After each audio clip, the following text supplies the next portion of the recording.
या बातमीपत्राचे प्रायोजक आहेत विल्बर्ट प्रॉपर्टीज, घर प्रत्येकाचं नातं विश्वासाचं। राज्याच्या सत्ता संघर्षावरील सुनावणी दरम्यान सरन्यायाधीश धनंजय चंद्रचूड यांनी खडेबोल सुनावलेत। सरकार पडेल अशी कृती राज्यपालांनी टाळायला हवी होती असं सरन्यायाधीशांनी सुनावलंय। जुनी निवृत्ती वेतन योजनेचा तुलनात्मक अभ्यास करण्यासाठी 3 सदस्यीय समितीची स्थापना करण्यात येत असल्याची घोषणा मुख्यमंत्री एकनाथ शिंदे यांनी विधानसभेत केली आहे। राज्य सरकारी कर्मचाऱ्यांनी पुकारलेल्या आंदोलनाला मोठा प्रतिसाद मिळालाय। जुनी पेन्शन योजना लागू करावी या प्रमुख मागणीसाठी राज्यातील 18 लाख सरकारी कर्मचारी बेमुदत संपावर आहेत।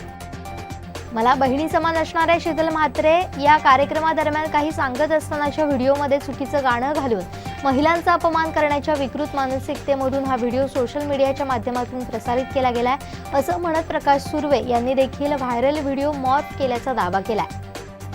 मागील अनेक वर्षांपासून पुण्यात फिरणाऱ्या पाकिस्तानी तरुणाला पुणे पोलिसांनी ताब्यात घेतलंय। मोहम्मद अमान अन्सारी असं या 22 वर्षीय तरुणाचं नाव आहे। मंत्र्यांच्या अनुपस्थितीचे प्रकार वारंवार होत असल्यामुळे संतापलेल्या विरोधी पक्षनेते अजित पवार यांचा रुद्रावतार सभागृहानं अनुभवला। मंत्री व्हायला पुढे पुढे करता मग सभागृहात का उपस्थित राहत नाही असा सवाल केला।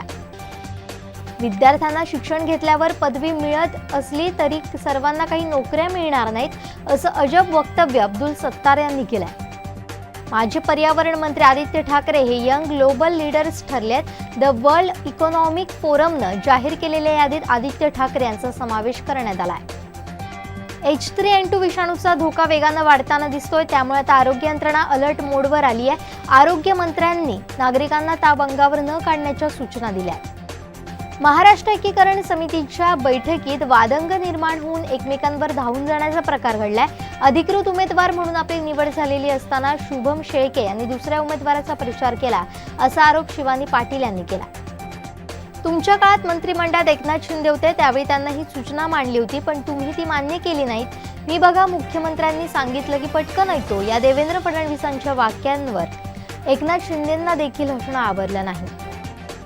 ठाकरे गटाला आणखीन एक धक्का बसला असून दीपक सावंत लवकरच शिंदे गटात प्रवेश करणार आहेत। माजी आरोग्यमंत्री दीपक सावंत उद्धव ठाकरेंचे जवळचे नेते आहेत। दोडामार्ग येथून पुण्याच्या दिशेनं जाणाऱ्या पर्यटकांच्या कारनं बांधकट्टा कॉर्नर चौकात डंपरला पाठीमागून धडक दिल्यानं कारच्या दर्शनी भागाचं नुकसान झालंय। सुदैवानं या अपघातात कुणालाही दुखापत झाली नाही।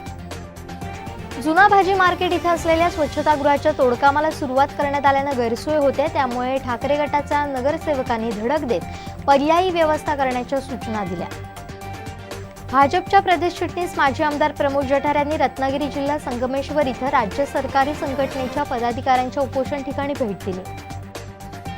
उन्हाळी सुट्टीनिमित्त दिवा रत्नागिरी पॅसेंजर सुधारित वेळेनुसार दिवा स्थानकातून 2.5 तास उशिरानं अर्थात सायंकाळी 5:30 वाजता पॅसेंजर रवाना होणार असून रात्री 12:30 वाजता रत्नागिरी स्थानकात पोहोचणार आहे। विधिमंडळाच्या पायऱ्यांवर पुन्हा एकदा विरोधकांची क्रिएटिव्हिटी पाहायला मिळाली। बजेट म्हणजे खोदा पहाड निकला चुहा अशा घोषणा मोरियाच्या आमदारांनी दिल्या। देशातील सामान्य तापमानापेक्षा अधिक तापमानाची नोंद होणार आहे। दरवर्षीपेक्षा यंदाचा उन्हाळा अधिक कडक असणार आहे अशी माहिती आढावा बैठकीत देण्यात आली आहे।